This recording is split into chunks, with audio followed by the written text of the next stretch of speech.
Hi hi hello ನಮಸ್ಕಾರ ಎಲ್ಲರಿಗೂ nature spirit 9 ಆಟ್ Kannada tarot card ರೀಡಿಂಗಿಗೆ welcome. ಇವತ್ತು ನಾನು ವೀಕ್ಲಿ ಲವ್ ರೀಡಿಂಗಿನ ಡೀಟೇಲ್ಸ್ ಅನ್ನ ತಗೋತಾ ಇದ್ದೀನಿ. ಅಂದ್ರೆ ಮೇ 5th ಇಂದ 12th ವರೆಗಿನ ರೀಡಿಂಗ್ ಆಗಿರತ್ತೆ. ಇದೆಲ್ಲವೂ ಕೂಡ ಇನ್ ಜನರಲ್ ಆಗಿರೋದ್ರಿಂದ ನಿಮಗೆ ರೆಸೋನೇಟ್ ಆದ್ರೆ ಮಾತ್ರ ತಗೊಳ್ಳಿ. ಹಾಗೇನೆ ಸ್ಕ್ರೀನ್ ಮೇಲೆ ಕಾಣ್ತಾ ಇರುವಂತಹ ಒಂದು ನಂಬರ್, ಅದು ಪರ್ಸನಲ್ ರೀಡಿಂಗಿನ ನಂಬರ್ ಆಗಿರುತ್ತೆ. ಯಾರಿಗೆಲ್ಲ ಪರ್ಸನಲ್ ರೀಡಿಂಗಿನ ಅವಶ್ಯಕತೆ ಇದೆಯೋ ಅವರೆಲ್ಲರೂ ಕೂಡ ವಾಟ್ಸಪ್ ಮೆಸೇಜ್ ಅನ್ನು ಮಾಡೋದ್ರ ಮೂಲಕ ಪೇ ಮಾಡಿ ನಿಮ್ಮ ರೀಡಿಂಗ್ಸ್ ಗಳನ್ನ ನೀವು ತಗೋಬಹುದು. ಓಕೆ, ಸೊ ರೀಡಿಂಗ್ ಗಳನ್ನ ತಗೊಳ್ಳೋದಕ್ಕೆ ಮುಂಚಿತವಾಗಿ ಪ್ಲೀಸ್ ಸೆಲೆಕ್ಟ್ ಯುವರ್ ಆಪ್ಷನ್. ನಿಮ್ಮ ಆಪ್ಷನ್ ಗಳನ್ನ ಸೆಲೆಕ್ಟ್ ಮಾಡ್ಕೊಳ್ಳಿ. ಓಕೆ, ಸೊ ಬರ್ತಾ ಇದೆಯಾ ಆಪ್ಷನ್? Very good. ನಿಮ್ಗೋಸ್ಕರ ನಾನು 2 ಆಪ್ಷನ್ಸ್ ಅನ್ನ ಕೊಟ್ಟಿದ್ದೀನಿ. ವೈಟ್ ಬಾಲ್ ಅನ್ನ ಸೆಲೆಕ್ಟ್ ಮಾಡ್ಕೊಂಡ್ರೆ ಪೈಲ್ ನಂಬರ್ 1, ಗ್ರೀನ್ ಬಾಲ್ ಅನ್ನ ಸೆಲೆಕ್ಟ್ ಮಾಡ್ಕೊಂಡ್ರೆ ಪೈಲ್ ನಂಬರ್ 2 ಆಗಿರುತ್ತೆ. ಆಯ್ಕೆಯನ್ನ ಮಾಡ್ಕೊಳ್ಳುವಾಗ ಆಸ್ ಯೂಶುವಲ್ ಆಗಿ ನೀವು ಬಹಳ ಕಾನ್ಸಂಟ್ರೇಷನ್ ಇಂದ ನಿಮ್ಮ ಆಯ್ಕೆಗಳನ್ನ ಮಾಡ್ಕೊಳ್ಳಿ. ಆಗ ಮಾತ್ರನೇ ತಾನೇ ನಿಮಗೆ ಈ ವಾರದ ಪ್ರೀತಿಯ ವಿಚಾರಕ್ಕೆ ಸಂಬಂಧಪಟ್ಟಂತಹ ಯಾವ ಮೂಮೆಂಟ್ಸ್ ಗಳಿದೆ ಅನ್ನೋದು ಗೊತ್ತಾಗುವಂತಹದ್ದು, ಹೌದಲ್ವಾ?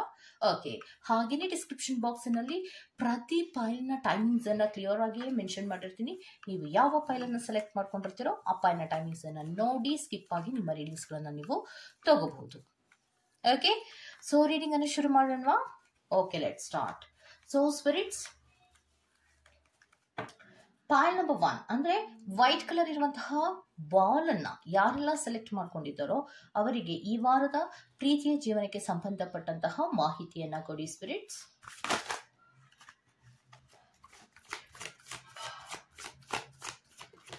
Very good, very good, very good.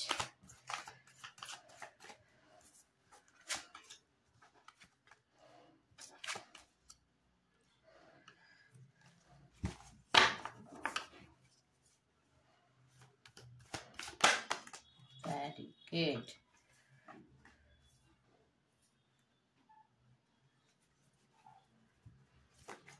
Hierophant card in a clarification and a spirits. Hierophant card in a clarification. Okay. So, card ಶಫ್ಲಿಂಗ್ಗಳು ನಿಮಗೆ ಬಂದಿದೆ. ಹಾಗೇನೆ ನಿಮಗೆ ರೊಮ್ಯಾನ್ಸ್ ಏಂಜಲ್ ಕಾರ್ಡಿನ ಮೆಸೇಜ್ ಏನು ನಿಮ್ಮ ಪ್ರೀತಿಯ ವಿಚಾರಕ್ಕೆ ಸಂಬಂಧಪಟ್ಟಂತೆ ಅನ್ನೋದನ್ನ ಕೂಡ ತಗೊಂಡ್ಬಿಡೋಣ.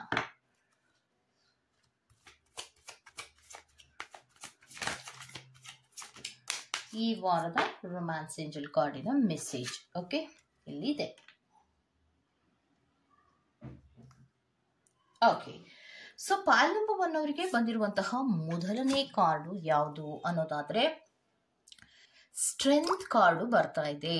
ಅಂದ್ರೆ ಪ್ರೀತಿಯ ಜೀವನದಲ್ಲಿ ತುಂಬಾ ಕಂಟ್ರೋಲ್ಡ್ ಆದಂತಹ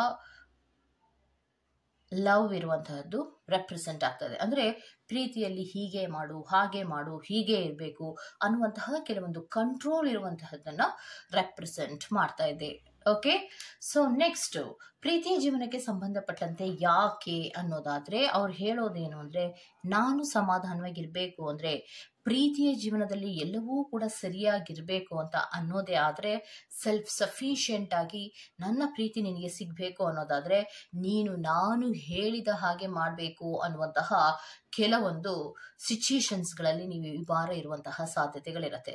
ಸೊ ನೀವು ಎಷ್ಟೇ ಪ್ರೀತಿಯನ್ನ ತೋರಿಸ್ತಾ ಇದ್ರೂ ಕೂಡ, ಎಷ್ಟೇ ಕಾಳಜಿಯನ್ನ ತೋರಿಸ್ತಾ ಇದ್ರೂ ಕೂಡ ನಿಮಗೆ ಯಾವುದೇ ರೀತಿಯ ಸಮಾಧಾನದ ಉತ್ತರಗಳು ಆ ಕಡೆಯಿಂದ ಬರ್ತಾ ಇರೋದಕ್ಕೆ ಸಾಧ್ಯ ಇರೋದಿಲ್ಲ.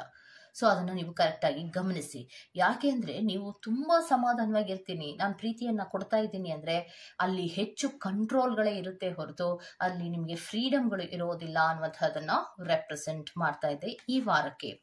ನೆಕ್ಸ್ಟ್ ಕಾರ್ಡಿನಲ್ಲಿ ಬಂದಿರುವಂತಹದ್ದು ಏನಂದ್ರೆ ತುಂಬಾ ಎನರ್ಜೆಟಿಕ್ ಆಗಿರುವಂತಹದ್ದು. ಅಂದ್ರೆ ಬಹಳಷ್ಟು ಧೈರ್ಯದಿಂದ ನೀವು ಪ್ರೀತಿಯ ವಿಚಾರದಲ್ಲಿ ಮುಂದುವರಿಕೆಗಳನ್ನ ಮಾಡ್ತಾ ಇರುವಂತಹದ್ದನ್ನ ರೆಪ್ರೆಸೆಂಟ್ ಮಾಡ್ತಾ ಇದೆ. ನೀವು ಪ್ರೀತಿಯ ವಿಚಾರದಲ್ಲಿ ಯಾವುದೇ ರೀತಿಯ ಭಯ ಇಲ್ಲದ ಹಾಗೆ ಮುಂದುವರಿಕೆಗಳನ್ನ ನೀವು ಮಾಡ್ತಾ ಇದ್ದೀರಾ ಅನ್ನುವಂತಹದ್ದನ್ನ ರೆಪ್ರೆಸೆಂಟ್ ಮಾಡ್ತಾ ಇದೆ.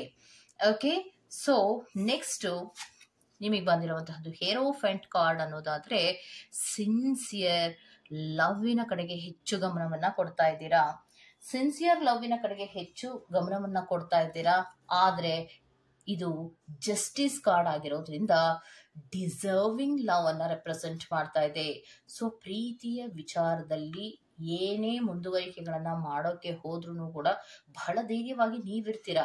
ಅಲ್ಲಿ ಸೀರಿಯಸ್ ಆದಂತಹ ಕಮಿಟ್ಮೆಂಟ್ಗಳು ಸಿಗಬಹುದೇನೋ ಅನ್ನುವಂತಹ ರೀತಿಯಲ್ಲಿ ಮುಂದುವರಿಕೆಗಳನ್ನ ನೀವು ಮಾಡಿಕೊಂಡು ಎಕ್ಸೈಟ್ಮೆಂಟಿನಲ್ಲಿ ನೀವು ಮುಂದೆ ಮುಂದೆ ಹೋಗ್ತಾ ಇರುವಂತಹದನ್ನ ರೆಪ್ರೆಸೆಂಟ್ ಮಾಡ್ತಾ ಇದೆ. ಪ್ರೀತಿಯ ಕೆಲವು ವಿಚಾರಗಳಲ್ಲಿ ಕೆಲವು ಬದಲಾವಣೆಗಳನ್ನ ಮಾಡ್ತಾ ಇರುವಂತಹದ್ದು, ತುಂಬಾ ಎಕ್ಸೈಟ್ಮೆಂಟಿನಲ್ಲಿ ನೀವಿರುವಂತಹದನ್ನ ರೆಪ್ರೆಸೆಂಟ್ ಮಾಡ್ತಾ ಇದೆ. ಸೊ ಅಲ್ಲಿಗೆ ಪ್ರೀತಿ ಬೇಕು ಅನ್ನುವಂತಹ ಕಾರಣಗಳಿಗೆ ಯಾವುದೇ ವಿಚಾರಗಳಲ್ಲಿಯೂ ಭಯ ಇಲ್ಲದ ಹಾಗೆ ಮುಂದುವರಿಕೆಗಳನ್ನ ಮಾಡ್ತಾ ಇರುವಂತಹದ್ದು, ಪ್ರೀತಿ ಬೇಕೇ ಬೇಕು ಅಥವಾ ಅದರ ಬಗ್ಗೆ ನಾನು ತುಂಬಾ ಕಾಳಜಿಯನ್ನು ವಹಿಸಬೇಕು ಅನ್ನುವಂತಹ ಕಾರಣಗಳಿಗೋಸ್ಕರವಾಗಿ ಸಂಪೂರ್ಣವಾದಂತಹ ಟೈಮ್ ಅನ್ನ, ನಿಮ್ಮ ಪ್ರೀತಿಯನ್ನ ಒಂದು ಕಡೆಗೆ ನೀವು ಶೇರ್ ಮಾಡ್ತಾ ಇರುವಂತಹದ್ದು, ಅಂದ್ರೆ ನಿಮ್ಮ ಪ್ರೀತಿಯ ವ್ಯಕ್ತಿಯ ಕಡೆಗೆ ಶೇರ್ ಮಾಡ್ತಾ ಇರ್ತೀರಾ. ಸೊ ಅದರಲ್ಲಿ ನಿಮ್ಗೆ ಬಹಳಷ್ಟು ಬದಲಾವಣೆಗಳು, ನಾನು ಬದಲಾವಣೆ ಆದ್ರೆ ನನ್ನ ಪ್ರೀತಿಯಲ್ಲಿಯೂ ಕೂಡ ಪಾಸಿಟಿವ್ ಆದಂತಹ ಬದಲಾವಣೆಗಳು ಆಗಬಹುದೇನೋ ಅನ್ನುವಂತಹ ಕಾರಣಗಳನ್ನ ಇಟ್ಕೊಂಡು ನೀವು ಕೆಲವೊಂದು ರೀತಿಯ ಚೇಂಜಸ್ ಅನ್ನ ಬಹಳ ಎಕ್ಸೈಟ್ಮೆಂಟಿನಲ್ಲಿ ಮಾಡ್ತಾ ಇರುವಂತಹ ಸಾಧ್ಯತೆಗಳಿದೆ ಅನ್ನುವಂಥದ್ದನ್ನ ರೆಪ್ರೆಸೆಂಟ್ ಮಾಡ್ತಾ ಇದೆ. ಏನೇ ಆದ್ರೂ ಕೂಡ ಒಂದು ಕಾರ್ಮಿಕ್ ಜರ್ನಿಯ ಕಡೆಗೆ ನೀವು ಹೋಗ್ತಾ ಇರುವಂತಹದ್ದು ಕೂಡ ಈ ಕಾರ್ಡಿನಲ್ಲಿ ರೆಪ್ರೆಸೆಂಟ್ ಆಗ್ತಾ ಇದೆ. ಓಕೆ, ಸೊ ಅದಕ್ಕೆ ನಿಮ್ಗೆ ಏಂಜಲ್ ಗೈಡೆನ್ಸ್ ಯಾಕೆ ಕೊಟ್ಟಿದ್ದಾರೆ ಅನ್ನೋದನ್ನ ನೋಡೋದಾದ್ರೆ, ಲವ್ ಯುವರ್ ಸೆಲ್ಫ್ ಫಸ್ಟ್. ಯಾರೋ ನನ್ನನ್ನ ಪ್ರೀತಿ ಮಾಡಬೇಕು ಅನ್ನುವಂತಹ ರೀತಿಯಲ್ಲಿ ಭಯ ಇಲ್ಲದ ಹಾಗೆ ನೀನ್ ಏನು ಮುಂದುವರಿಕೆಗಳನ್ನ ಮಾಡ್ತಾ ಇದೆಯೋ ಅದರಲ್ಲಿ ನಿನ್ಗೆ ಸಮಾಧಾನ ಇದೆಯಾ? Your self respect makes you more romantically attractive. ನೀವು ಏನ್ ಮುಂದುವರಿಕೆಗಳನ್ನ ಬಹಳಷ್ಟು ಧೈರ್ಯದಿಂದ ಮಾಡ್ತಾ ಇದೆಯಲ್ಲ, ಅದರಲ್ಲಿ ಸೆಲ್ಫ್ ರೆಸ್ಪೆಕ್ಟ್ ಅನ್ನೋದು ಇದೆಯಾ? ಸೆಲ್ಫ್ ರೆಸ್ಪೆಕ್ಟಿನ ಕಡೆಗೆ ನೀವು ಗಮನವನ್ನ ಕೊಡ್ತಾ ಇದ್ದೀರಾ? ಫಸ್ಟ್ ನಿಮ್ಮನ್ನ ನೀವು ಪ್ರೀತಿಸಿ, ನಿಮ್ಮನ್ನ ನೀವು ಯಾವುದೇ ರೀತಿಯ ಪ್ರೀತಿಯನ್ನ ಮಾಡದಿರೆ ಬೇರೆ ಒಂದು ಪ್ರೀತಿ, ಅಂದ್ರೆ ನಿಮ್ಮ ಪರ್ಸನ್ನ ಪ್ರೀತಿ ನನಗೆ ಬೇಕು ಅನ್ನುವಂತಹ ಕಾರಣಗಳಿಗೋಸ್ಕರವಾಗಿ ಸೆಲ್ಫ್ ರೆಸ್ಪೆಕ್ಟ್ ಅನ್ನ ಕಳ್ಕೊಳ್ಳುವಂತಹ ಪ್ರಯತ್ನಗಳನ್ನ ನೀವು ಮಾಡ್ತಾ ಇದ್ದೀರಲ್ಲ, ಅದನ್ನ ಬಿಡಿ. First love yourself first. ಆವಾಗ್ಲೇ ತಾನೇ ನಿಮಗೆ ನೀವು ಯಾವಾಗ ರೆಸ್ಪೆಕ್ಟ್ ಅನ್ನ ಕೊಡೋದಕ್ಕೆ ಶುರು ಮಾಡ್ತೀರೋ ಆವಾಗ್ಲೇ ನೀವು ಇನ್ನೊಬ್ಬ ವ್ಯಕ್ತಿಗೆ ನೀವು ಅಟ್ರಾಕ್ಟ್ ಆಗಿ ಕಾಣೋದಕ್ಕೆ ಸಾಧ್ಯ. ಎಲ್ಲವೂ ಅವ್ರು ಹೇಳ್ದಾಗೆ ಮಾಡುವಂತಹದ್ದು, ಎಲ್ಲವೂ ಅವ್ರ ಕಂಟ್ರೋಲ್ ಅಲ್ಲೇ ಇರುವಂತಹದ್ದು, ನಿಮ್ಮಲ್ಲಿ ಒಂದು ಸೆಲ್ಫ್ ರೆಸ್ಪೆಕ್ಟ್ ಅನ್ನ ನೀವೇ ಕೊಡದೆ ಅವ್ರು ಹೇಳಿದ ಹಾಗೆ ಅಂದ್ರೆ ಅವ್ರು ಹೇಳಿದ ಹಾಗೆ ಮಾಡೋದು ಅಂದ್ರೆ ಅವರ ವಿರುದ್ಧವಾಗಿ ಹೋಗೋದು ಅಂತ ನಾನು ಹೇಳ್ತಾ ಇಲ್ಲ. ಒಂದು ಸ್ವಾಭಿಮಾನ ಇರುತ್ತೆ, ಒಂದು ರೀತಿಯ ನಮ್ಮದೇ ಆದಂತಹ ಒಂದು ಬೌಂಡ್ರೀಸ್ ಇರುತ್ತೆ. ಪ್ರತಿಯೊಂದು ವಿಚಾರಗಳಲ್ಲಿಯೂ ನಾವು ಯೋಚನೆ ಮಾಡುವಂತಹ ಶಕ್ತಿ ಇರುತ್ತೆ. ಅದನ್ನ ಮಾಡಿ ಅನ್ನೋದನ್ನೇ ನಿಮ್ಗೆ ಏಂಜಲ್ ಗೈಡೆನ್ಸ್ ಆಗಿ ಕೊಡ್ತಾ ಇದ್ದಾರೆ. ಅದನ್ನ ಯಾವಾಗ ನೀವು ಇಂಡಿಪೆಂಡೆಂಟ್ ಆಗಿ ಕೆಲವು ಮೂಮೆಂಟ್ಸ್ ಗಳನ್ನ ತಗೊಳ್ಳೋ ಪ್ರಯತ್ನವನ್ನ ಮಾಡ್ತಿರೋ ಆಗ ನೀವು ಮತ್ತಷ್ಟು ಅಟ್ರಾಕ್ಟಿವ್ ಆಗಿ ಕಾಣ್ತೀರಾ. ಡಿಪೆಂಡೆಬಲ್ ಆಗಿದ್ರೆ ಆಗ ಅಯ್ಯೋ ಎಲ್ಲದಕ್ಕೂ ನನ್ನನ್ನೇ ಡಿಪೆಂಡ್ ಆಗ್ತಾರೆ ಬಿಡಪ್ಪ ಅನ್ನುವಂತಹ ಮನಸ್ಥಿತಿಯಿಂದ ನೆಗ್ಲೆಕ್ಟ್ ಮಾಡುವ ಸಾಧ್ಯತೆಗಳಿರುತ್ತೆ. ನೀವು ಫಸ್ಟ್ ನಿಮ್ಮನ್ನ ನೀವು ಪ್ರೀತಿಸಿ ಅನ್ನುವಂತಹ ಮೆಸೇಜ್ ಅನ್ನ ಏಂಜಲ್ ಗೈಡೆನ್ಸ್ ಆಗಿ ಕೊಡ್ತಾ ಇದ್ದಾರೆ. ಇದನ್ನ ಕರೆಕ್ಟ್ ಆಗಿ ನೋಡಿ, ಈ ಪಿಕ್ಚರ್ ಅನ್ನ ಕರೆಕ್ಟ್ ಆಗಿ ನೋಡಿದ್ರಾ? ಸೊ ನಿಮಗೆ ಪ್ರೀತಿ ಬೇಕು, ಹೌದು. ಪ್ರೀತಿಯ ಜೊತೆಗೆ ನಿಮ್ಮನ್ನ ನೀವು ರೆಸ್ಪೆಕ್ಟ್ ಕೊಡೋದು ಕೂಡ ಅಷ್ಟೇ ಅವಶ್ಯಕತೆ ಇರತ್ತೆ. ಸ್ವಲ್ಪ ದಿನಗಳ ತದನಂತರದಲ್ಲಿ ನೀವು ಯಾವಾಗ ಇದೇ ರೀತಿಯಲ್ಲಿ ಮುಂದುವರಿಸ್ಕೊಂಡು ಹೋದರೆ ನಿಮ್ಮಲ್ಲಿ ಅಟ್ರಾಕ್ಷನ್ಸ್ ಅನ್ನೋದು ನಿಮ್ಮ ಪರ್ಸನ್ಗಳಿಗೆ ಕಡಿಮೆ ಆಗುವಂತ ಸಾಧ್ಯತೆಗಳಿರುತ್ತೆ. ಅದನ್ನ ನೋಡ್ಕೊಳ್ಳಿ ಅನ್ನೋದನ್ನ ಹೇಳ್ತಾ ಇದ್ದಾರೆ. ಓಕೆ, ಸೊ ಇದಿಷ್ಟು ಪ್ಯಾನ್ ನಂಬರ್ 1 ಅವರ ರೀಡಿಂಗ್ ಆಗಿರತ್ತೆ. ಏನೇ ಆದ್ರೂ ಕೂಡ ನೀವು ಒಂದು ಕರ್ಮದ ಪ್ರೀತಿಯ ಕಡೆಗೆ ನೀವು ಮೂಮೆಂಟ್ಸ್ ಅನ್ನ ತಗೋತಾ ಇರುವಂತಹ ಸಾಧ್ಯತೆಗಳು ಇರುತ್ತೆ ಅನ್ನುವಂಥದ್ದನ್ನ ರೆಪ್ರೆಸೆಂಟ್ ಮಾಡ್ತಾ ಇದೆ. ಸೊ ಇದಿಷ್ಟು ಪ್ಯಾನ್ ನಂಬರ್ 1 ಅವರ ರೀಡಿಂಗ್ ಆಗಿರುತ್ತೆ. Go to the next pan number 2. ಯಾರೆಲ್ಲ ಗ್ರೀನ್ ಕಲರ್ ಇರುವಂತಹ ಬಾಲ್ ಅನ್ನ ಸೆಲೆಕ್ಟ್ ಮಾಡ್ಕೊಂಡಿದ್ದೀರೋ ಅವರಿಗೆ ಈ ರೀಡಿಂಗ್. ಓಕೆ, ಸೊ ಯಾರೆಲ್ಲ ಗ್ರೀನ್ ಕಲರ್ ಇರುವಂತಹ ಬಾಲ್ ಅನ್ನ ಸೆಲೆಕ್ಟ್ ಮಾಡ್ಕೊಂಡಿದ್ದೀರೋ ಅವರಿಗೆ ಈ ವಾರದ ಡೀಟೇಲ್ಸ್ ಏನ್ ಬರುತ್ತೆ ಅನ್ನೋದನ್ನ ನೋಡೋಣ. ಸೊ ಸ್ಪಿರಿಟ್ಸ್ ಪ್ಲೀಸ್ ಹೆಲ್ಪ್ ಮಾಡಿ. Spirits, very good. Oh my goodness.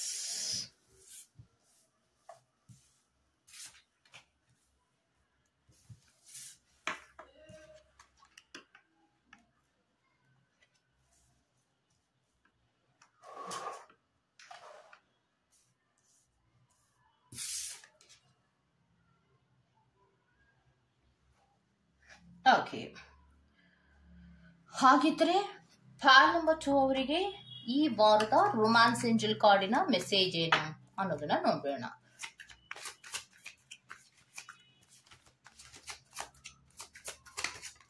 Very good. So ಈ ಕಾರ್ಡಿನ ಡೀಟೇಲ್ಸ್ ಅನ್ನು ನಾನು ಆಮೇಲೆ ಎಕ್ಸ್ಪ್ಲೈನ್ ಮಾಡ್ತೀನಿ.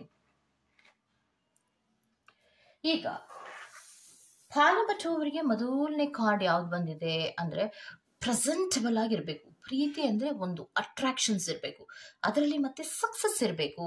ಅಂದ್ರೆ ಅಟ್ರಾಕ್ಷನ್ಸ್ ನ ಜೊತೆಗೆ ಪ್ರೀತಿ ಅನ್ನೋದು ಗೆಲುವನ್ನ ಸಾಧಿಸಬೇಕು ಅನ್ನುವಂತಹ ರೀತಿಯಲ್ಲಿ ಮೂಮೆಂಟ್ಸ್ ಗಳನ್ನ ತಗೊಳ್ಳೋ ಪ್ರಯತ್ನಗಳನ್ನ ಮಾಡ್ತಿರ್ತೀರ, ಆಯ್ತಾ? ಆದರೆ ಪ್ರೆಸೆಂಟಬಲ್ ಆಗಿರ್ಬೇಕು ನನ್ನ ಪ್ರೀತಿ ಅನ್ನುವಂತಹ ರೀತಿಯಲ್ಲಿ ಮುಂದುವರಿಕೆಗಳನ್ನ ಮಾಡಿಕೊಂಡು ಆ ಪ್ರೀತಿಯನ್ನ ಸಕ್ಸಸ್ ಮಾಡೋ ಕಡೆಗೆ ಹೆಚ್ಚು ಗಮನವನ್ನ ನೀವು ಕೊಡ್ತಾ ಇರ್ತೀರ. ಆದ್ರೆ ಆ ಗಮನಗಳು ಎರಡೂ ಕೂಡ ವಿರುದ್ಧ ದಿಕ್ಕಿನಲ್ಲಿ ಚಲನೆಯನ್ನ ಮಾಡ್ತಾ ಇದೆ. ಯಾಕೆಂದ್ರೆ ನೀವು ಪ್ರೆಸೆಂಟಬಲ್ ಆಗಿರ್ಬೇಕು, ಪ್ರೀತಿಯಲ್ಲಿ ಒಂದು ಅಟ್ರಾಕ್ಷನ್ಸ್ ಇರಬೇಕು, ಗಿಫ್ಟ್ಸ್ ಇರಬೇಕು, ಓಡಾಡಬೇಕು, ಮತ್ತೆ ಅದರಲ್ಲಿ ಒಂದು ರೀತಿಯ ಸಕ್ಸಸ್ ಇರಬೇಕು, ಪ್ರತಿಯೊಂದು ವಿಚಾರದಲ್ಲಿಯೂ ಒಂದು ಅಟ್ರಾಕ್ಷನ್ಸ್ ಇರಬೇಕು ಅನ್ನುವಂತಹ ರೀತಿಯಲ್ಲಿ ಯೋಚನೆಯನ್ನ ಮಾಡಿದ್ರೆ ನಿಮ್ಮದೇ ಪ್ರೀತಿಯಲ್ಲಿ ಇನ್ನೊಂದು ಮುಖದಲ್ಲಿ ವಿರುದ್ಧ ದಿಕ್ಕಿನಲ್ಲಿ ಯೋಚನೆಗಳನ್ನ ಮಾಡ್ತಾ ಇರ್ತಾರೆ. So very disturbing. ಇದು ಈ ವಾರದಲ್ಲಿ ನಿಮ್ಗೆ ತುಂಬಾ ಡಿಸ್ಟರ್ಬಿಂಗ್ ಆಗುತ್ತೆ. ಒಂದು ರಿಫ್ಲೆಕ್ಟ್ ಒಂದೇ ತರ ಇರ್ಬೇಕಲ್ವಾ, ಈಕ್ವಲ್ ಗಿವ್ ಅಂಡ್ ಟೇಕ್ ಅನ್ನುವಂತಹ ರಿಫ್ಲೆಕ್ಷನ್ಸ್ ಇರಬೇಕು. ಒಂದು ಮಿರರ್ ಇಮೇಜ್ ಅನ್ನುವಂತಹ ರೀತಿಯಲ್ಲಿ ನಿಮ್ಮ ಎಲ್ಲ ಭಾವನೆಗಳು ಕೂಡ ಅವರಿಗೆ ಅರ್ಥ ಆಗ್ಬೇಕು, ಅವರ ಎಲ್ಲ ಭಾವನೆಗಳು ನಿಮಗೆ ಅರ್ಥ ಆಗೋ ತರ ಇರಬೇಕು. ಬಟ್ ಆ ರೀತಿ ಇಲ್ಲ. ಇಬ್ಬರಲ್ಲಿಯೂ ಕೂಡ ವಿರುದ್ಧ ದಿಕ್ಕಿನ ಪ್ರಯಾಣಗಳು ನಡೀತಾ ಇರುವಂತಹ ಸಾಧ್ಯತೆಗಳಿರುತ್ತೆ. ನಿಮ್ಮ ಆಲೋಚನೆಗಳಿಗೂ, ನಿಮ್ಮ ಫೀಲಿಂಗ್ಗಳಿಗೂ, ನಿಮ್ಮ ಪ್ರೀತಿಗೂ, ಅವರ ಪ್ರೀತಿಗೂ ಒಂದಕ್ಕೊಂದಕ್ಕೆ ಹೊಂದಾಣಿಕೆ ಅನ್ನೋದು ಇರೋದಿಲ್ಲ ಅನ್ನುವಂಥದ್ದನ್ನ ರೆಪ್ರೆಸೆಂಟ್ ಮಾಡ್ತಾರೆ. ನೆಕ್ಸ್ಟ್ ಯಾಕೆ ಅನ್ನೋದಾದ್ರೆ 3 ಆಫ್ ಕಪ್ಸ್ ಬಂದಿರೋದ್ರಿಂದ ಥರ್ಡ್ ಪಾರ್ಟಿ ಸಿಚುಯೇಷನ್ಸ್ ಎಂಟ್ರಿ ಆಗಿರುವಂತಹ ಸಾಧ್ಯತೆಗಳು ಇದೆ. ಸೊ ಥರ್ಡ್ ಪಾರ್ಟಿ ಸಿಚುಯೇಷನ್ಸ್ಗಳು ಕೆಲವೊಬ್ಬರಿಗೆ ಎಂಟ್ರಿ ಆಗಿರುವಂತಹ ಸಾಧ್ಯತೆಗಳು ಇರುತ್ತೆ. ಕೆಲವೊಬ್ಬರಿಗೆ ಮಾತ್ರ ಯೂನಿವರ್ಸಿನಲ್ಲಿ ಥರ್ಡ್ ಪಾರ್ಟಿ ಸಿಚುಯೇಷನ್ಸ್. ಆದ್ರೆ ಥರ್ಡ್ ಪಾರ್ಟಿ ಸಿಚುಯೇಷನ್ಸ್ ಇಲ್ಲದೆ ಇರುವಂತಹ ವ್ಯಕ್ತಿಗಳು ಏನ್ ಮಾಡ್ತೀರಾ ಅಂದ್ರೆ ಪ್ರೀತಿಯಲ್ಲಿ ಸಮಾಧಾನ ಇರಬೇಕು, ಅದರಲ್ಲಿ ಒಂದು ಪಾಸಿಟಿವ್ ಗ್ರೋತ್ ಆಗ್ಬೇಕಂದ್ರೆ ನಾವೇನಾದ್ರೂ ಪಾರ್ಟೀಸ್ ಅನ್ನ ಅಟೆಂಡ್ ಮಾಡೋದು, ಅಥವಾ ಕಾಫಿ ಡೇಗೆ ಹೋಗುವಂತಹದ್ದು, ಅಥವಾ ಹೊರಗಡೆ ಹೋಗುವಂಥದ್ದು ಮಾಡಿ ನಾವು ಪ್ರೀತಿಯಲ್ಲಿ ಏನೇ ವೇರಿಯೇಷನ್ಸ್ ಗಳಿದ್ರು ಅದನ್ನ ಸರಿ ಮಾಡ್ಕೊಳ್ಳೋ ಪ್ರಯತ್ನವನ್ನ ಮಾಡಬೇಕು ಅನ್ನುವಂತಹ ರೀತಿಯಲ್ಲಿ ಪ್ರಯತ್ನಗಳನ್ನ ಈ ವಾರದಲ್ಲಿ ಮಾಡುವಂತಹ ಸಾಧ್ಯತೆಗಳಿರುತ್ತೆ. ಆದ್ರೂ ಕೂಡ ನಿಮಗೆ ಬೇಜಾರು ಅನ್ನೋದು ಇದ್ದೇ ಇರತ್ತೆ. ಬಿಕಾಸ್ ಡೀಪ್ ಇಶ್ಯೂಸ್ಗಳು ನಿಮ್ಮ ಪ್ರೀತಿಯ ವಿಚಾರದಲ್ಲಿ ಆಗ್ತಾ ಇದೆ. ಬಿಕಾಸ್ ಎರಡೂ ಕಾರ್ಡಿನಲ್ಲಿಯೂ ಕೂಡ ಥರ್ಡ್ ಪಾರ್ಟಿ ಸಿಚುಯೇಷನ್ಸ್ ಎಂಟ್ರಿ ಅನ್ನುವಂಥದ್ದು ಬರ್ತಾ ಇದೆ. Because love is a triangle, ಪ್ರೀತಿ ಅನ್ನೋದು ಟ್ರಯಾಂಗಲ್ ಆಗಿರುವಂತಹದ್ದು. ಅದಕ್ಕೋಸ್ಕರವಾಗಿಯೇ ಪ್ರೀತಿಯ ವಿಚಾರದಲ್ಲಿ ಡೀಪ್ ಇಶ್ಯೂಸ್ಗಳಾಗ್ತಾ ಇದೆ ಅನ್ನುವಂಥದ್ದನ್ನ ರೆಪ್ರೆಸೆಂಟ್ ಮಾಡ್ತಾ ಇದೆ. ನೆಕ್ಸ್ಟ್ ಕಾರ್ಡಿನಲ್ಲಿ ಬಂದಿರುವಂತಹದ್ದು ಪ್ರೀತಿಯ ವಿಚಾರದಲ್ಲಿ ತುಂಬಾ ಬೇಜಾರು. ನೋಡಿ, ತುಂಬಾ ಬೇಜಾರು, ಒಂಟಿಯಾಗಿ ಕೂತ್ಕೊಂಡು ಯೋಚನೆ ಮಾಡೋದು, ದುಃಖ ಪಡೋದು, ಅಸಮಾಧಾನ ಪಡೋದು, ಅಳೋದು, ನೋವು ಪಡೋದು, ಅವರಿಗೋಸ್ಕರ ನೆನಪಿಸ್ಕೊಳ್ಳೋದು, ಇದೆಲ್ಲವನ್ನ ಕೂಡ ನೀವು ಮಾಡ್ತಾ ಇರ್ತೀರಾ. ಆದ್ರೂ ಕೂಡ ಯಾವುದೂ ಕೂಡ ನೀವ್ ಅನ್ಕೊಂಡಂತಹ ರೀತಿಯಲ್ಲಿ ಅಲೈನ್ಮೆಂಟ್ಗಳಾಗ್ಲಿ ಅಥವಾ ಸರಿ ಹೋಗೋದಾಗ್ಲಿ ಆಗ್ತಾ ಇರೋದಿಲ್ಲ ಅನ್ನುವಂಥದ್ದನ್ನ ರೆಪ್ರೆಸೆಂಟ್ ಮಾಡ್ತಾ ಇದೆ. ನೀವ್ ಎಷ್ಟೇ ಪ್ರಯತ್ನ ಮಾಡಿದ್ರು ಕೂಡ ಸಾಲಿಡ್ ಆದಂತಹ ಪ್ರೀತಿ, ಸೆಲ್ಫ್ ಸಫಿಶಿಯಂಟ್ ಆದಂತಹ ಪ್ರೀತಿಯನ್ನ ನನ್ನ ಪರ್ಸನ್ ಇಂದ ನಾವು ಪಡ್ಕೋಬೇಕು ಅನ್ನುವಂತಹ ಪೊಸೆಸಿವ್ನೆಸ್ಸಿನಲ್ಲಿ ನೀವಿದ್ರೂ ಕೂಡ ಅದರಲ್ಲಿ ಯಾವುದೇ ರೀತಿಯ ಪ್ರಯೋಜನಗಳು ಇರೋದೇ ಇಲ್ಲ. ಬಿಕಾಸ್ ನಿಮ್ಮಿಬ್ಬರ ಪ್ರೀತಿಯ ವಿಚಾರಕ್ಕೆ ಸಂಬಂಧಪಟ್ಟಂತೆ ತುಂಬಾ ಕನ್ಫ್ಯೂಷನ್ಸ್ ಗಳಲ್ಲಿ ನೀವಿರ್ತೀರಾ. ಮತ್ತೆ ಇಬ್ಬರಲ್ಲಿ ಒಬ್ಬರಿಗೆ ತುಂಬಾ ಇಂಪೇಷನ್ಸ್ ಇರುತ್ತೆ, ಒಬ್ಬರಿಗೆ ಕನ್ಫ್ಯೂಷನ್ಸ್ ಇರುತ್ತೆ. ಅಂದ್ರೆ ಏನೋ ವಿಚಾರವನ್ನ ತಿಳ್ಕೊಬೇಕು ಅನ್ನುವಂತಹ ಆತುರ ಕಾತುರ ಒಬ್ಬರಿಗಿದ್ರೆ, ಒಬ್ಬರಿಗೆ ಏನ್ ಪ್ರತಿಯೊಂದಕ್ಕೂ ಪ್ರಶ್ನೆ ಕೇಳ್ತಾರಲ್ಲ ಅನ್ನುವಂತಹ ಇಂಪೇಷನ್ಸ್, ಅಂದ್ರೆ ತಾಳ್ಮೆ ಇಲ್ಲದೆ ವರ್ತಿಸುವಂತಹ ಕೆಲವೊಂದು ಗುಣಗಳು ಕೂಡ ಇರುತ್ತೆ. ಆ ರೀತಿಯ ಮೂಮೆಂಟ್ಸ್ ಗಳು ಈ ವಾರದಲ್ಲಿ ಆಗುವಂತಹ ಸಾಧ್ಯತೆಗಳಿದೆ ಅನ್ನುವಂಥದ್ದನ್ನ ರೆಪ್ರೆಸೆಂಟ್ ಮಾಡ್ತಾ ಇದೆ. ಅಲ್ಲಿಗೆ ನಿಮಗೆ ರೊಮ್ಯಾನ್ಸ್ ಏಂಜಲ್ ಕಾರ್ಡಿನ ಮೆಸೇಜ್ ಏನು ಅನ್ನೋದಾದ್ರೆ, pay attention to red flags. ನೋಡಿ, ನಿನ್ನ ಪ್ರೀತಿಯಲ್ಲಿ ರೆಡ್ ಫ್ಲಾಗ್ ತೋರಿಸ್ತಾ ಇದ್ದಾರೆ ಅಲ್ವಾ, ಪೇ ಅಟೆನ್ಷನ್, ಬೇಡ ನೀನು ಅನ್ನುವಂತಹ ರೀತಿಯಲ್ಲಿ ನೆಗ್ಲೆಕ್ಟ್ ಮಾಡ್ತಾ ಇದ್ದಾರೆ ಅಲ್ವಾ, ಅದನ್ನ ಯಾಕೆ ಗಮನಿಸ್ತಿಲ್ಲ? ಪ್ರೀತಿಯನ್ನ ಸರಿ ಮಾಡ್ಕೋತೀನಿ ಅಂತ ಏನೆಲ್ಲ ಪ್ರಯತ್ನವನ್ನ ಮಾಡ್ತಾ ಇದ್ದೀರಾ ಅಲ್ವಾ? ಕಮ್ಯುನಿಕೇಶನ್ಸ್ ಅನ್ನ ಮಾಡೋ ಪ್ರಯತ್ನವನ್ನ ಮಾಡ್ತೀರಾ, ಮೀಟ್ ಮಾಡೋ ಪ್ರಯತ್ನವನ್ನ ಮಾಡ್ತೀರಾ, ಮತ್ತೆ ನನ್ನ ಪ್ರೀತಿಯಲ್ಲಿ ಏನನ್ನ ಸರಿ ಮಾಡ್ಕೊಳ್ಳೋದಕ್ಕೆ ನಾನು ಏನು ಮಾಡಬಹುದು, ಅದನ್ನೆಲ್ಲ ಮಾಡಬೇಕು ನಾನು ಅನ್ನುವಂತಹ ರೀತಿಯ ಆಲೋಚನೆಗಳನ್ನ ಮಾಡಿ ಮುಂದಕ್ಕೆ ಹೋಗ್ತೀರಾ. ಆದರೂ ಕೂಡ ನಿಮ್ಮ ಪ್ರೀತಿಯಲ್ಲಿ ಡೀಪ್ ಇಶ್ಯೂಸ್ಗಳಾಗ್ತಾ ಇದೆ ಅಲ್ವಾ? ಯಾಕೆ? ನಿನ್ನ ಪ್ರೀತಿಯಲ್ಲಿ ಒಂದು ರೆಡ್ ಫ್ಲಾಗ್ಸ್ ಅನ್ನೋದು ಬರ್ತಾ ಇದೆ ಅಂದ್ರೆ ಪೇ ಅಟೆನ್ಷನ್, ಅದರ ಕಡೆಗೆ ಗಮನ ಕೊಡ್ಬೇಕಲ್ವಾ ನೀನು ಅನ್ನೋದನ್ನ ಹೇಳ್ತಾ ಇದ್ದಾರೆ. ದ ಸೈನ್ಸ್ ಆರ್ ಕಾಷನಿಂಗ್ ಯು ಅಂದ್ರೆ ನೀವು ನಿಮಗೆ ಬರುವಂತಹ ಸೂಚನೆಗಳ ಬಗ್ಗೆ ಮುನ್ನೆಚ್ಚರಿಕೆಯನ್ನ ವಹಿಸು ಅಂತ ಹೇಳ್ತಾ ಇದ್ದಾರೆ. ಪ್ರೀತಿಯಲ್ಲಿ ಏನು ಏರುಪೇರುಗಳಾಗ್ತಾ ಇದೆ, ಏನು ನಡೀತಾ ಇದೆ, ಇದೆಲ್ಲವೂ ಕೂಡ ನಿನಗೆ ಸೈನ್ಗಳ ಮೂಲಕ, ಸೂಚನೆಗಳ ಮೂಲಕ ನಿನಗೆ ಸಿಗ್ತಾ ಇದೆ ಅಲ್ವಾ?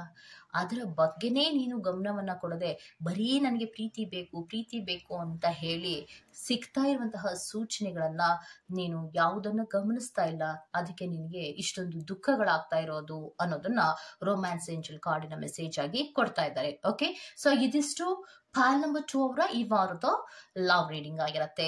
ಈ ತರಹದ ರೀಡಿಂಗ್ ನಿಮ್ಗೆ ಇಷ್ಟ ಆಗಿದೆ ದಯವಿಟ್ಟು ಸಬ್ಸ್ಕ್ರೈಬ್ ಮಾಡಿ, ಪಕ್ಕದಲ್ಲೇ ಇರುವಂತಹ ಬೆಲ್ ಐಕಾನ್ ಅನ್ನ ಪ್ರೆಸ್ ಮಾಡಿ. ನಾನು ನಿಮ್ಮನ್ನ ಮತ್ತೊಂದು ರೀಡಿಂಗ್ ಗಳಲ್ಲಿ ಸಿಗ್ತೇನೆ ಅಂತ ಹೇಳ್ತಾ ಅಲ್ಲಿವರೆಗೂ ಟೇಕ್ ಕೇರ್, ಬೈ ಬಾಯ್.